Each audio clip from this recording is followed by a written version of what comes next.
Welcome to the Chaos and Light podcast. I am your host, Angela Levesque, and on today's episode, I'm speaking with Charlie Hartwell and Maureen Pelton, and we are exploring the new frontiers of healing and how we blend consciousness and business, as well as how we balance the divine masculine and divine feminine in ourselves and the collective. Those of you who are listeners know that the Chaos and Light podcast is part of the Chaos and Light community, an online space for spiritual seekers to connect, expand, and inspire with other like-minded people. So please, if you haven't done so, check out chaosandlight.com for more information on upcoming events, guided meditations, and new articles and videos almost every week. Well, when I return, we'll be speaking with Charlie Hartwell and Maureen Pelton. We'll be back in just a moment. Do you believe in synchronicity and synergy? That when people share, connect, and collaborate from an authentic space, amazing things can and do happen? Then check out the Chaos and Light community, an online space for spiritual seekers that supports personal growth and gives you a frequent touch point to stay connected to your spiritual core. Join a group, attend a gathering, be inspired by our muse feed, all in a politics-free, ad-free environment. So dive deep into your spirituality at chaosandlight.com. Connect, inspire, expand. Well, I'm here today with Charlie Hartwell and Maureen Pelton. Charlie is the managing partner of Bridge Builders Collaborative, a group of highly successful investors who have been investing in startup companies in the space of mental health, consciousness, and spirituality. Some of their investments include Pear Therapeutics, Insight Timer, Headspace, and Happify Health. Maureen Pelton is a social scientist and spiritual teacher with 36 years of professional experience as a holistic psychotherapist, executive coach, organizational consultant, and group facilitator. Maureen is a teacher on Insight Timer and is a certified advanced practitioner of quantum neuro reset therapy and is a partner of Bridge Builders Collaborative. Well, Charlie and Maureen, welcome to the Chaos and Light podcast. Thank you, Angela. It's nice good to be here. Yeah, nice to be here. I'm excited to speak with you both. So let's start with a little bit about how you guys became partners in work and life, because I think that is pretty special to be able to not only work together, but live together and make that work for everyone. So the short version is I've been working for many years in this space of consciousness, and I got involved. First, I was teaching and working, and then our children, I have a daughter, we're a blended family. I was divorced. I have a daughter who is in between Charlie's two kids. And when they were in second, third, and fourth grade, they were all in a Montessori school together, and the kids loved each other. And then this was a private, small community, so I got involved in the community, and that's how I met Charlie originally. We were friends, and I had been involved in consciousness, and he was early to it. He was awakening, he can tell you that, and was expanding into consciousness. And I was involved with the Mind and Life Institute, which is the organization His Holiness the Dalai Lama, Richie Davidson, and Adam Engel were involved in creating the science and cultivating and curating the science around contemplative practice, compassion, happiness. And I was involved in that and kind of brought Charlie into that, but he can say more. Yeah, so then I got involved in this work because the partners that I work with were asking the question whether the science of contemplative practice had gotten to a point where there would be anything to invest in to help bring that science to scale. And they found me, and we started working together 9 years ago. We were the first professional investors that I know of that were in this space and fully dedicated to the space. So that's how I got involved in the work. So how has this space changed then since, because you've been involved for 9 years, and I know for myself, I've been teaching meditation for about the last 12, 13 years. And, seeing the rise of the rise of smartphones and app technology. And I know we talked in your bio, we talked about Insight Timer and Headspace. How have you seen this space change over the last 9 years that you've been working with it? It's actually changed remarkably. When I first invested and I would go to talk to corporations or insurance companies, I'd mentioned meditation or mindfulness and the science behind it, and they'd kind of look at me with some curiosity, but sort of like, who's this? I mean, I have a Harvard Business School degree, so I had some credibility walking into places, but then, I think some people thought we were a little, either leading edge or crazy. And over the last 9 years, I've seen an entire industry develop where, the FDA is now approving software that has mindfulness as a component of it. Like they're approving it and it's going to be getting reimbursed. I can point to just on the platforms that we've invested in, 100 million people are meditating that weren't meditating, 9 or 10 years ago. The mental health and behavioral health has become something that companies, insurers, and medical systems are all caring much more about. It's front and center. And so it's actually changed considerably. And I think the change is just beginning. And, and it's a permanent change. It's akin in some ways to how physical fitness developed like 30 years before this industry, where science led to scale and, a long-term sustainable industry was created. And the same thing has sort of happened in this space. So for you guys, and you're speaking a lot of the science, and I think the science is absolutely important to bring anything to scale and also for wide adoption in the collective. But for yourself, were you already interested? Was there already a call to work with things like meditation and things in the spirituality space prior to having this kind of, all of the science to back it up? Were you interested in these practices before? Yes. So when I was 21, I had a spontaneous mystical experience. And so it changed my life. And I had been a deeply spiritual person before it happened. But after it happened, instead of going to law school, I decided to go to graduate school because I was looking for context and groundedness. And so because I continue to have experiences, so I live between the worlds. I am a mystic. I have a lot of abilities and gifts, and then I am a social scientist. So I live between the worlds, and I think it's really important to bridge the worlds. But my number one orientation in the world is I am a spiritual being in physical form, having a human experience. And how do I honor the divinity and then bring it through and work in the world to support human flourishing? So, I appreciate science. I see the limitations to science, but I also see the value to it. So I think it's really important. And that's why when Charlie came into my life and there was the science there and we were wanting to scale this and bring it forward, it was because ultimately, I call meditation and mindfulness the gateway drug. Ultimately, when you are a meditator practicing mindfulness or yoga or Tai Chi, you eventually go deeper and you eventually are invited into the world of spirit or divinity or something greater than us, which is really where we're at right now. And Charlie can speak to that. We have been going deeper with our investments because enough people are meditating and they're realizing, we are so much more than these physical forms. So yes, we've been passionate. I have for many years, and walking, 35 years ago when I was in the corporate world talking about transformation, people thought I was crazy. But because I was grounded in my social science, they, listened to me. So we've come a long way, but Charlie can speak a little bit about what that means for us as investors and in the companies we work with.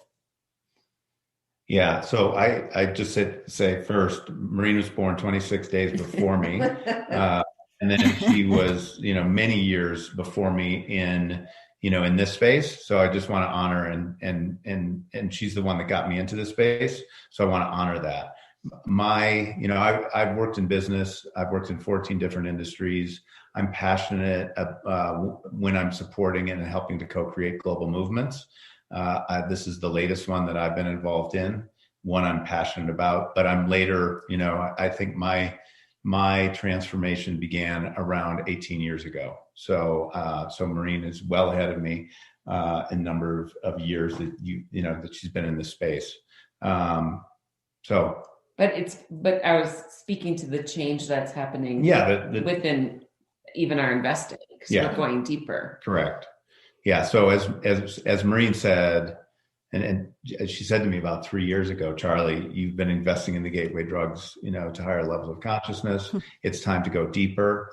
And I listened to that, and we set the intention to go deeper. And as the universe works, remarkably, all of a sudden, we got connected to a new partner who had their own $100 million fund that they were launching to support consciousness and spirituality, both for-profits and nonprofits.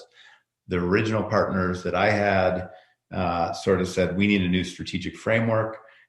We created a new strategic framework around going deeper. So the industry, that I described before has been created. Mindfulness is going to scale, et cetera. But the real question for humanity is whether or not they're going to, accept the invitations to go deeper. And that's really what we're focused on now as an investor group.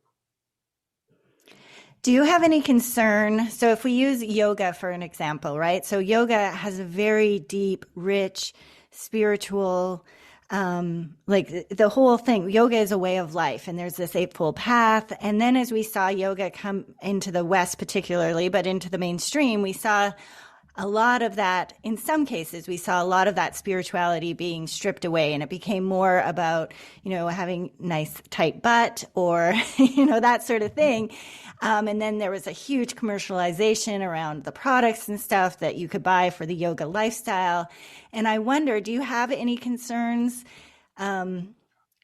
about kind of the spirituality being stripped away from some of this, the mindfulness? Can I start? Industry. Yeah, I'm going to start with the tight butts. So okay. It's a good place. A lot of people just spend time with, on their butts on a cushion. And that's actually, and that's great for 10 minutes a day or something like that. However, really transformation is about getting off that mat and starting to live your life differently. Well, to answer your question about concern, I am deeply concerned. I started practicing yoga 36 years ago before it was westernized. And what I see today, it's really, yes, it's alarming.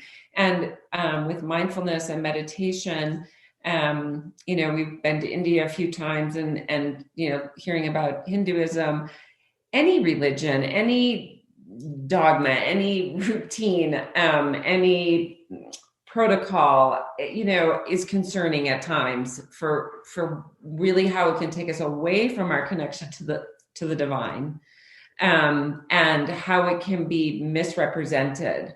So I think, even any religion, it's challenging because there is limitation to what I believe and what I experience, which is we have a direct connection to the divine. We don't need a book or a church or a person or a thing between us, between ourselves and the divine.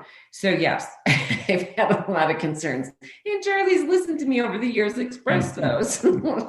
Yeah, I'll add to that. Since my background is in marketing, I'm concerned with marketing claims that people are making, around mindfulness apps. It's people. There are many entrepreneurs that have just sort of said, well, the science of mindfulness is great, so buy this app. And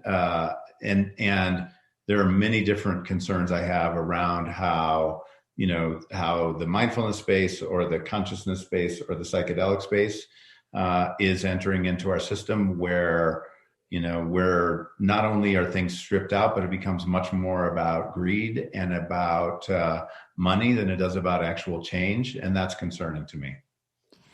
I do think, though, to kind of play devil's advocate, there is a whole other aspect of mindfulness, and you can look at it just like a mindfulness-based stress reduction, right? So that is a pretty secular approach to mindfulness, and yet incredibly helpful for so many people. And I know, for example, my husband, he really connects to Headspace. He's an engineer. He likes the way that it's talked about. He likes that it's not too, woo-woo or whatever terminology you want to use that. So again, on some level, that is incredibly helpful to get people who might not, their portal might not be through spirituality, but still can benefit from having, the mindfulness training. And yet, and I really like Insight Timer because I can find the teachers that are more consciousness based, more based in energy and spirituality. And then you can also find the teachers that are more kind of secular, and it's just more about the mindfulness piece. So I think that there's value, just like yoga, there is value in it being adopted by a larger population. But there's always that piece. There's always, I guess, that potential for it to be stripped of some of its essence. Absolutely. And I couldn't agree more about MBSR. Or, like I know I've worked with people who cannot meditate. So and then they feel bad about it. And I'm like, no. You're not a meditator. So let's try using binaural beats. Let's try using breath work. There are different tools, not everything for everyone. So, it's finding what works for you. Yeah. That's important. So you mentioned psychedelics. So let's talk about that because we're seeing, you guys are in Minnesota. I don't know what the laws. We're in Park City, Utah. You're in Utah. Oh, so definitely, I don't think psychedelics are legal there. But we're seeing in some states, like Oregon, adopted the ability to, I think, for mushrooms to take mushrooms, and we're seeing that in little pockets around the U.S. But certainly, this is something that is very promising, especially in around a lot of mental health things, addiction, depression, anxiety. So I think it's a really exciting time that we're allowing at least the universities to start studying this and develop the science behind it. I would like to have you share your thoughts on it. Well, I'm really excited about it because from what we know from the science, and keep in mind, there was science 50 years ago, right? Like this isn't new science. We knew this, it just got shut down. So now we're doing the science again, and they're doing good science. But what we know is that it's curative. And as a mental health professional, most of the mental health world, which we would like to change, just on a side note, we'd like to change the mental health system. It's all about managing, diagnosing, managing. And with psychedelics, really, there's lots of evidence that it's curative. Now, it needs to be done correctly with psychedelic assisted therapy. So you need to have preparation. You need to be taking the plant medicine that's best for you. You need to be guided, and you need support integrating. But the one done properly, it's miraculous. So I'm a big advocate for using it in psychedelic assisted therapy and creating that ecosystem for that. And we are deeply involved in it. Charlie can say more. Yeah. So there's a tremendous amount of promise. So I'm going to just address the concerns that I have because I'm watching our system even earlier than mindfulness did. Trying to strip this out, trying to strip the spirituality or the true healing potential out, so that they can create an industry where there are currently like 26 public companies in the psychedelic space. Many of them are in Canada, they're traded on the Canadian exchange. But there is a massive amount of venture capital and a lot of sort of cannabis money, and that is going into trying to create wealth as opposed to creating the opportunities for transformative healing.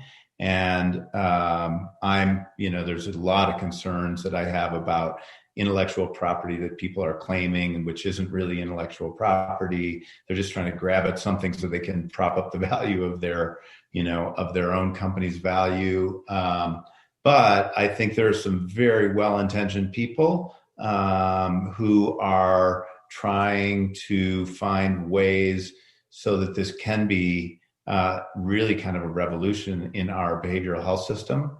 And as Maureen said, if it's done correctly, everything is indicating scientifically that this can be curative, create opportunities to reduce suffering, and also create a lot less societal cost for the mental health problems and the suffering that we have. Yeah, I've heard some pretty amazing stories.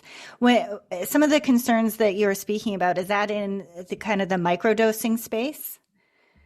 Well, I would have I think there's concern across the industry from just, wherever there is somebody that's claiming intellectual property amongst a whole variety of psychedelics, whether that's mushrooms, LSD, MDMA, mescaline, there's many different types of psychedelics.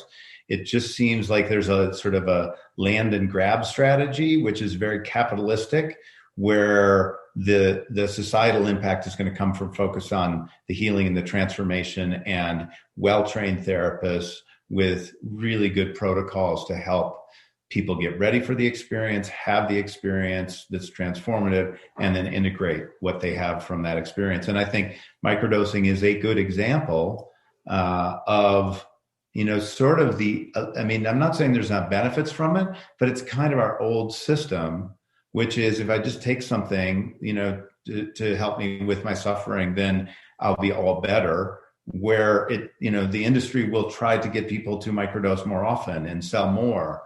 Whereas we're hoping that psychedelics can be curative and people don't need to depend on taking it, every week or something like that. We wanted to transform the system. Right. And the truth is the really good practitioners out there who hold the sacredness of the medicine and the mystical, spiritual, shamanistic piece of it, they would all tell you that you can use the psychedelic or the plant medicine with the goal to not have to use it again. Like the goal is to not need to use it. And that is very different than microdosing. Yes. Well, is there any way to get around in a capitalist society? Is there any way is that just going to happen, that there's going to be a certain part of the industry that falls, gets stuck in those, yucky business practices and all of the things that you were talking about? Is that it just comes with the territory? Well, it's what's happening in the territory. And the question is, what do you do about it? And, there are, I think, some very well-intentioned people that are, and really good organizations, both on the for-profit side and the nonprofit side, that are sort of saying, look, we want to create sustainable enterprises, but we want the integrity to be there. We want the transformation to be there. And as well, with many of those, the entrepreneurs have actually done their own personal work. Whereas I think what is kind of happening in some of the ecosystem are people are saying, oh my God, there is this akin to a gold rush happening. And I have all this medical knowledge and I've worked for drug companies and I know how to launch things. And, people like that are leading the companies who've never had one of these transformative experiences. And so, our goal is to find and support, the integrated approaches, and the rest of it is going to happen how it's going to happen. And we don't have any control over that. We just have control of what kind of impact we try to make. What would you say to, I hate to use the word consumers, but what would you say to the people? How do we find a business that you think is more ethical, more living according to these principles of consciousness expansion and spirituality? How do we, kind of sort through the muck and find the companies that you think are really living according to these principles? Wow, that's a really good question. Are you asking that in relation to the psychedelics or in general? Just in general, I think. Okay. With all of the new apps and everything that are coming online, and do you think the answer would be different if we were just targeting No, psychedelics? I think some of it would be similar. Well, there'd be some differences. There'd be some differences, but yeah, generally speaking, there's so much out there, and in terms of applications and platforms, and I kind of would start with saying, go with what resonates with you, because like your husband, the engineer, really likes Headspace, but we also are finding that Headspace is a really good introduction to meditation, and people tend to outgrow it and then find themselves at Insight Timer because there's more options, and they can go deeper if they want to. So part of it, I think, is as a consumer to go with what feels correct to you, and be open to trying different things. For some people, the muse is really important because they need that neurofeedback, and now the heart rate variability and the breath, because they need that tangible experience. So I think also that the companies, and you correct me if I'm wrong, honey, but the companies that are successful in rising to the top have pretty good teams that do their own work and are more conscious. Not perfect, but would you agree with that? I'd say that's one of the things. I mean, it's hard for a consumer to look for that, but as investors, that's what I look for. Right. That's what we look for, are integrated, people who've done their work. And, I think you've got to, as a consumer, I'd say pay attention if somebody's saying that, making claims, and whether they can back up those claims. Pay attention, if somebody says this is the answer, then run. For the hills. Find out if it's the answer for you, and don't let people tell you it's the best thing. Like, experience it. And as Maureen, who's taught me so much about embodiment, would say, how does it feel in your body when you're experiencing this? And if it really helps you, then that's great. But if it's just like, hey, this is what cool people are doing, which is a lot, that is happening in this space of like, hey, it's cool to meditate, so let's get on this app or that app, and it's much better if it works for you. And if it's working for 8 out of 10 of your friends, and it's not working for you, then that's cool. Find something that does. Are you guys primarily investing in spiritual technology, so things that are app based, or does this space exist as far as scalability that isn't, somehow based around technology?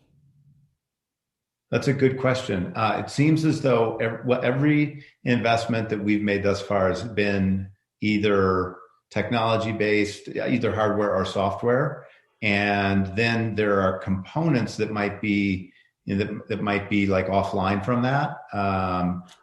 Well, one of our partners has been heavily involved in the Oregon initiative. Correct. Yeah. And one of our partners as well developed something called the 1440 Multiversity in Scotts Valley, California. It's a beautiful facility, a physical facility where people can go to find, incredible teachers, go for weekend retreats, connect with nature, and have, group experiences or individual experiences that facilitates their own personal growth. And one of our other partners is involved in the kindness center. Yeah, correct. But when we're making group investments, so I would say the Bridge Builders collaborative partners have been supporting research and physical facilities and supporting, individual teachers and, for some time. And scientists and when we come together to make a for-profit investment, it has tended to be in technologies, just because we want to help scale, the research around this, and the best way that we can do to find that is to be technology enabled. However, I'll just say, one of the things that we love is when we find, communities like Insight Timer, where it's about a community experience. It's not just about meditating for 10 minutes a day. So we actually are hoping that, what people do online will help them transform themselves, and they can take it offline. Yeah, that was one of the basis behind the Chaos and Light community, is that it wasn't meant there to capture your attention. It wasn't about commodifying your attention. It's about enriching this space so that your space offline is much more meaningful and connected. And so having kind of that online support to be able to explore some of these things within community, but then ultimately taking what, the support that you have there just to kind of build what you have in your real life. And I think that that's really important. And I like that too about the Insight Timer, is that it brings people together, but it also gives them the tools and practices and skills so that they can have a more meaningful, rich, real existence, which I hope most of us are living in real time versus online. But I don't know, especially with COVID, I think that balance has been disrupted. You've mentioned a few times about, doing deep inner work and going deeper. What does that mean to you guys personally? So what are some of the practices and things that you guys do, whether online or offline, that helps you go deeper? Well, part of my job is I get to try a lot of different things. And so, but the things that I do try to practice daily, Insight Timer is a tool that I use just about every day. I really like that for multiple reasons. I've found light therapy to be really cool and helpful. I have,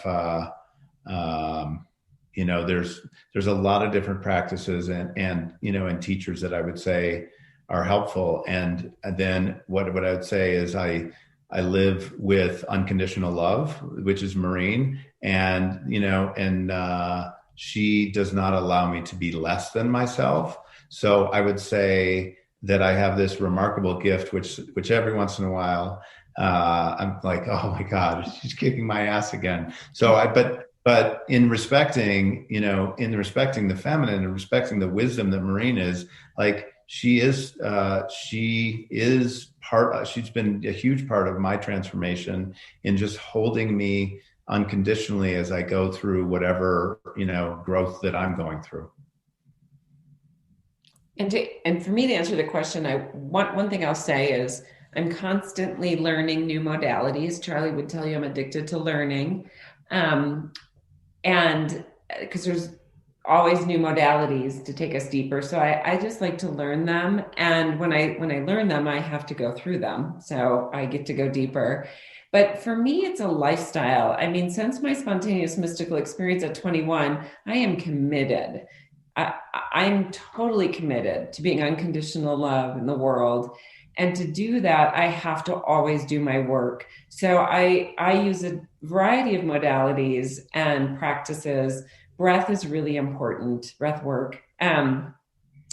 But prayer and intention and, being present and, when my stuff comes up, taking the time to unpack it. And, our son, who's my stepson, called me the other day because he's in therapy and he wanted to check something out that happened between us when he was 17. And it was really painful to listen to because I was setting a boundary, but for the 17-year-old, he saw it as I was punishing him. And I had to hear that and acknowledge that that was his experience. And I wasn't doing that, but that is what a 17-year-old experienced. And I had to apologize. I had to reflect. I had to ask him how I could repair, if I could repair in any way. And he said, no, just talking about it helped. And he really could then see that it really was just a boundary I was setting. And we both grew as a result of it. But I'm willing to face you can come to me and talk to me, and I will look, and I will take responsibility, and I will repair in any way I can. And that is my day-to-day life. That sounds very healthy. And that's, I think, where I want to leave it with you guys is if you guys face, because you work together, you live together, you're in partnership in a lot of different dimensions.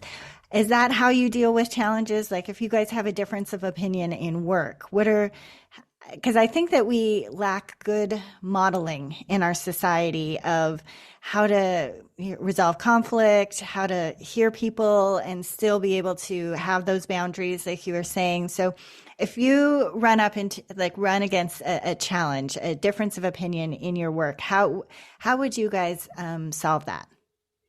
Well, we both were trained in nonviolent communication. We are huge advocates of it. It is how we communicate. Our children communicate that way. They don't even know it's nonviolent communication because it's what they know. But that, we use that, which is really about owning our own experience and observation and feeling in need and making a request and then acknowledging the other person, even though it might be different. It's a really beautiful way to communicate. But I would say the other thing, we don't have a lot of conflict or difficulty, but I would say that we are very playful. I mean, that's the other thing. We really do take responsibility for our baggage, and we do it in a really joyful, fun way and playfully. Why be serious about all this? It's like, we have to bring our joy to it. So I would say we're very playful. That's why he says, how do you say it? I swat you every so often, which really just means I just kind of name what is. It's the paw. Yeah. The panther paw comes out. And then I'll say, oh my God, the paw. There's the paw. Put the paw back. But he will do the same to me. We just name it, and we are willing to be present enough to listen and go, oh, I got to look at that. Yeah. Well, I like that. So one of the things that really helped me, made a lot of sense is, when Maureen talks about being a spiritual being in physical form, having a human experience, I grew up in the Christian faith where you were a human being that somehow got created out of nothing. And then whatever decisions that you made, determined your destiny for the next billion years. When you look at it the other way and say, I'm a spiritual being in physical form having a human experience. Now you're in a playground. And so why have a bunch of conflict? And if you have conflict, why take it too seriously? You can be honest and direct, and then how do you not be attached and carry anger or whatever forward from it? So I don't know, that really helped me reframe. I love what you said about play. I actually write on the opposite side of my computer screen. I have my play collage that's got words like freedom and joy and lightness, and my guitar and riding the bike, and this kid that's got this beautiful, happy smile. And this reminds me to stay in that light and playful place. And I have this quote on there. It says, "This is the real secret of life, to be completely engaged with what you are doing in the here and now, and instead of calling it work, realize it is play." And that's Alan Watts. And so, and it also says, if you laugh a lot, when you get older, the wrinkles will be in all the right places. Yeah. That's good. Well, we do tend to laugh a lot. And there've just been times when we laugh so hard that we think, we're going to a couple times, we're going to have to go to the hospital. I can't stop. Yeah. That's what life should be like. We should have a lot of joy. Well, I think that's an excellent place to leave it. I like to give you the opportunity to share how my listeners can reach out to you or learn more whatever social media or websites you'd like to leave with them. Oh, well, we have our website is shiftit.com. I'm a teacher on Insight Timer. And then Bridge Builders Collaborative is bbcollaborative.com.